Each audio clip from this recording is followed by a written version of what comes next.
Valsad rural પોલીસની ટીમે Dhamdachi national highway number 48 Ramdev hotel નજીકથી એક કન્ટેનરમાં લઈ જવાતો 5,16,000 રૂપિયાના દારૂના જથ્થા સાથે ચાલકને પોલીસે ઝડપી પાડ્યો। તારીખ 22 નવેમ્બર શુક્રવારના રોજ 11:30 કલાકે નોંધાયેલી ફરિયાદની મળતી માહિતી મુજબ રૂરલ પોલીસના પોલીસ જવાન બિપિન પટેલ સહિતના પોલીસ મથક હદ વિસ્તારમાં પેટ્રોલિંગ કરી રહ્યા હતા।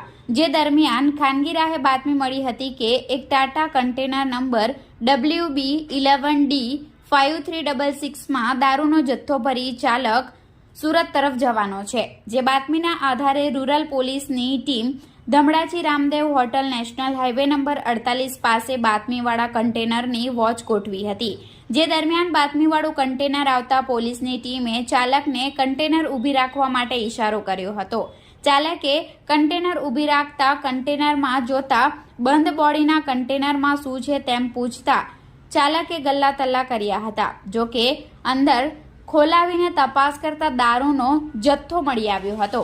પોલીસની ટીમે ટેમ્પો અને ચાલકને પોલીસ મથકે લાવી તમામ મુદ્દામાલની ગણતરી કરતા ટાટા કન્ટેનરની કિંમત 10 લાખ, દારૂની બોટલ નંગ 3060 જેની કિંમત 5,16,000, એક મોબાઈલ ફોન જેની કિંમત 5,000 મળી કુલ 15,21,000 રૂપિયાનો મુદ્દામાલ કબજે લઈ ચાલકને ઝડપી માલ ભરાવનાર અને મંગાવનારને વોન્ટેડ જાહેર કરી રૂરલ પોલીસ મથકે પ્રોહિબિશન અંગે ફરિયાદ નોંધી હતી।